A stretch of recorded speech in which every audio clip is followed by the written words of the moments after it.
En el año 2003, a pocos días de asumir y ante la amenaza pública de dolarizar la economía formulada por el presidente de la Suprema Corte de Justicia de aquel entonces, el presidente Néstor Kirchner se dirigió al país por cadena nacional, anunciando que enviaría a la Cámara de Diputados el pedido de juicio político de los integrantes de aquella Corte, que formaban la popularmente conocida mayoría automática. No queremos nada fuera de la ley. Es la puesta en marcha de los mecanismos que permitan cuidar a la Corte Suprema de Justicia como institución de la nación, de alguno o algunos de sus miembros, la triste célebre mayoría automática. A partir de esa decisión y autolimitándose en sus propias facultades para proponer a los candidatos, Néstor Kirchner construyó una Corte Suprema de Justicia que fue catalogada por propios y ajenos como una corte ejemplar. Hombres y mujeres, a quienes el presidente no conocía siquiera personalmente, dictaron fallos memorables, como el de la inconstitucionalidad de las leyes de obediencia debida y punto final, que ubicaron a la Argentina en el escalón más alto del podio de derechos humanos a nivel global. Sin embargo, a fines del año 2015, muy poco quedaba de aquella corte ejemplar. La muerte de algunos de sus miembros más connotados, la renuncia de otro jurista de prestigio internacional al haber cumplido los 75 años que marca como límite la Constitución y la negativa de la oposición a votar a los candidatos propuestos para ocupar las vacantes, dejaron al alto tribunal con apenas 3 miembros.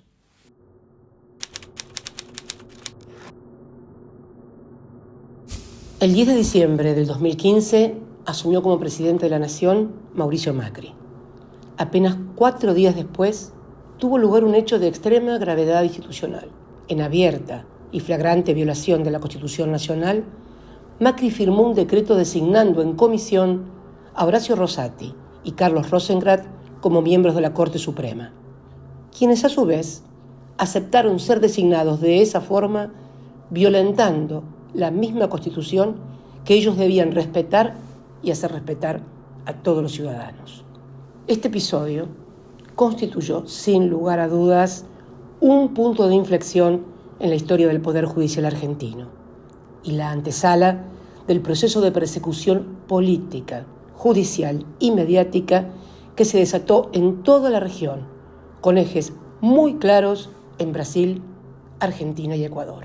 De ello da cuenta el emblemático testimonio fotográfico del entonces presidente de la Corte, Ricardo Lorenzetti, junto a Bonadío, el juez sicario, y a Sergio Moro, el juez que encarceló durante casi 2 años al expresidente Luis Ignacio Lula da Silva, abortando su candidatura presidencial y permitiendo la llegada de la extrema derecha al gobierno del Brasil.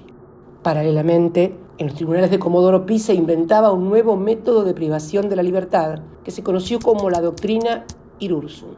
La misma consideraba que los funcionarios del gobierno peronista, finalizado el 10 de diciembre de 2015, conservaban un poder residual y por lo tanto debían ser privados de su libertad para no obstruir las investigaciones que se hicieran sobre cada uno de ellos.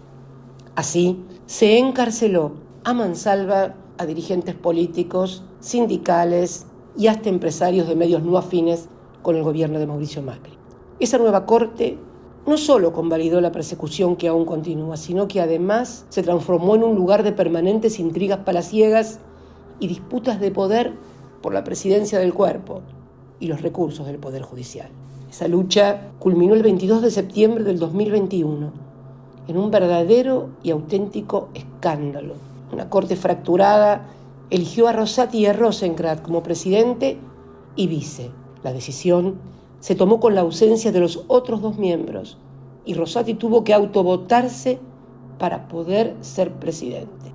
Igual que en la época de la mayoría automática con Nazareno, el mismo que había amenazado al presidente Néstor Kirchner con la dolarización. Así, en una Argentina circular, se retornaba a las épocas de desprestigio y decadencia del máximo tribunal argentino.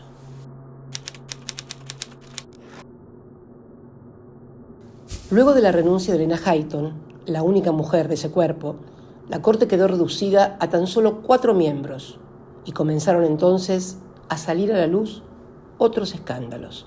El vaciamiento por cifras millonarias de la obra social del Poder Judicial, administrada por el médico personal y familiares de uno de los 4 cortesanos.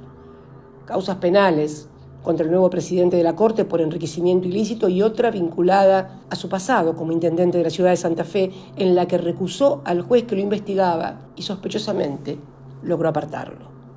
Estos son solo algunos de los hechos que tornan a esta Corte de apenas 4 miembros en un órgano muy, pero muy vulnerable frente a las presiones de los poderes fácticos y mediáticos. Con tantos muertos, en sus roperos no les queda más remedio que hacer lo que les manden, bajo pena de ejecución sumaria en titulares y noticieros.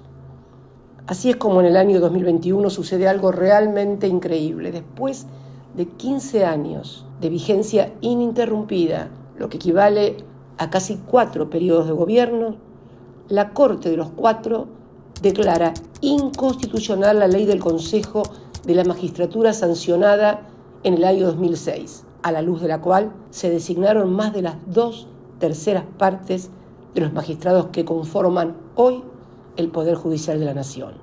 Peor aún, resucitan además la ley anterior que establecía que el presidente de la Corte presidía también el Consejo de la Magistratura.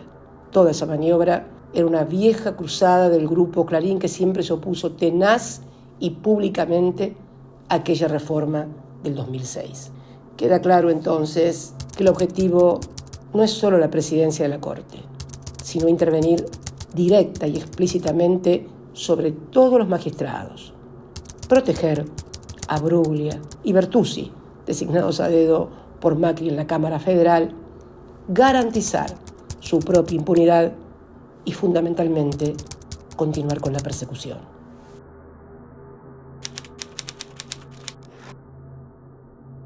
En esa dirección es como los medios de comunicación hegemónicos comenzaron a anticipar, cual modernos Nostradamus, cómo iba a fallar la Corte de los 4 en la causa fraguada y conocida mediáticamente como vialidad u obra pública. La misma en la que, con calendario electoral en mano, iniciaron el juicio oral el 21 de mayo del 2019, exactamente un mes antes de que cerraran las listas para las elecciones presidenciales. Así, y con 3 años de demora, la Corte de los 4 falló exactamente como anticiparon esos medios, rechazando todos y cada uno de los recursos y las medidas de prueba que habíamos solicitado. Fue un fallo totalmente atípico. A la falta de argumentación jurídica y al lenguaje ofensivo utilizado, llegando a citar como antecedente el del genocida Jorge Rafael Videla, se le sumó el prejuzgamiento explícito y descarado de los 4 cortesanos como un aval anticipado para la condena, que, tal como dije el 1 de diciembre del 2019 ante el Tribunal Oral, ya la tienen escrita y creo, a esta altura, hasta firmada. Un periodista de investigación dio precisiones sobre el fallo. La apariencia jurídica provino de penalistas colaboradores de Juan Carlos Maqueda y las frases mordaces y despectivas se originaron en la presidencia del tribunal con aportes de pluma del periodista Silvio Robles, mano derecha de Rosati, para todo tipo de funciones, quien además, ante algún interlocutor, llegó a afirmar que la doctrina Irurzun en realidad fue escrita de puño y letra por el entonces presidente de la Corte, Ricardo Lorenzetti, y no por el tan mentado camarista.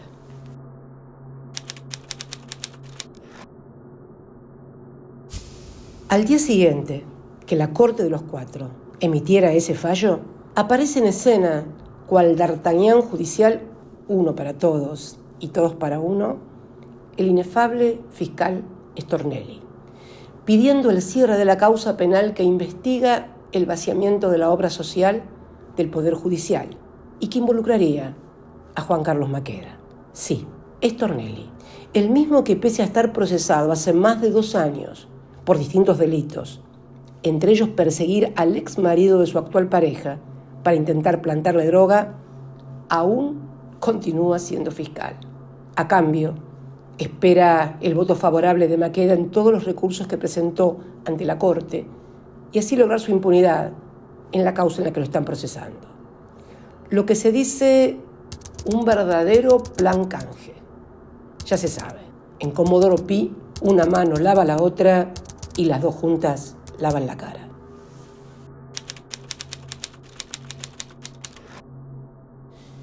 Estos graves hechos reseñados pueden parecer ajenos a los problemas cotidianos de los argentinos. Sin embargo, a poco que se mire, se advierte que no es así. Se trata de la misma Corte, de los cuatro, y el mismo Poder Judicial, que le hicieron ganar multimillonarias sumas en dólares a grandes empresas de telecomunicaciones, al permitirle aumentar escandalosamente los precios de la telefonía celular y de Internet, suspendiendo la vigencia del decreto 690 que declaraba servicio público a tales actividades. Como dijo recientemente el cortesano Rosenkrantz, que fue abogado del Grupo Clarín, decir que donde existe una necesidad, existe un derecho, es una afirmación de fe populista y, por lo tanto, condenable. Salvo, claro, que, como está demostrado, la necesidad sea la de sus patrones. Es también el mismo Poder Judicial que permitió, a través de distintas medidas cautelares, que se evaporaran de las reservas del Banco Central más de 2.000 millones de dólares, complicando aún más las finanzas del país luego del criminal endeudamiento tomado por Mauricio Macri, que alcanzó extremos inimaginables con el increíble préstamo de 45.000 millones de dólares del Fondo Monetario Internacional. Endeudamiento criminal que ningún fiscal ni juez ha decidido investigar aún. Y por si algo faltaba como prueba, el pasado viernes, Bruglia y Bertuzzi, los puestos a dedo por Macri en la Cámara Federal y ahora custodiados por Rosati en el Consejo de la Magistratura, confirman una vez más su rol de guardianes de la impunidad macrista.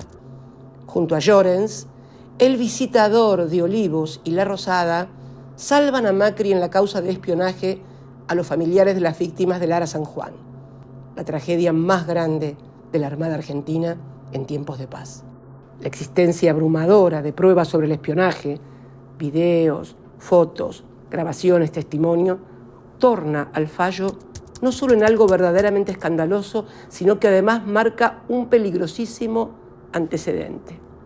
Como no pueden ignorar las evidencias probatorias del delito, terminan avalando tareas de inteligencia sobre familiares de las víctimas, violando así no solo la Ley de Seguridad Interior, sino todas y cada una de las garantías construidas en derechos humanos después de la dictadura. De esta manera, el Poder Judicial, devenido en partido político protector del macrismo y perseguidor de los dirigentes de las distintas fuerzas que se le oponen, coloca a los ciudadanos y ciudadanas en situación de libertad condicional. Los argentinos y las argentinas deben saber que será muy difícil mejorar las condiciones de vida de todos y todas con esta Corte y con este modo de funcionamiento del Poder Judicial, en donde las condiciones de igualdad ante la ley son letra muerta de la Constitución. Nada puede funcionar en un país si carece de un Poder Judicial que tenga legitimidad. Legitimidad que solo se logra a partir de la credibilidad y el respeto que sobre sus decisiones tenga el conjunto de la ciudadanía. Pienso y creo sinceramente que todos los partidos políticos de la República Argentina, de izquierda a derecha y pasando por el centro, tienen un imperativo categórico y republicano, el de construir, como hizo Néstor Kirchner en el 2003, con apenas el 22% de los votos y en el marco de una crisis institucional sin precedentes en la historia contemporánea, una Corte de la que todos y todas podamos volver a sentir orgullo.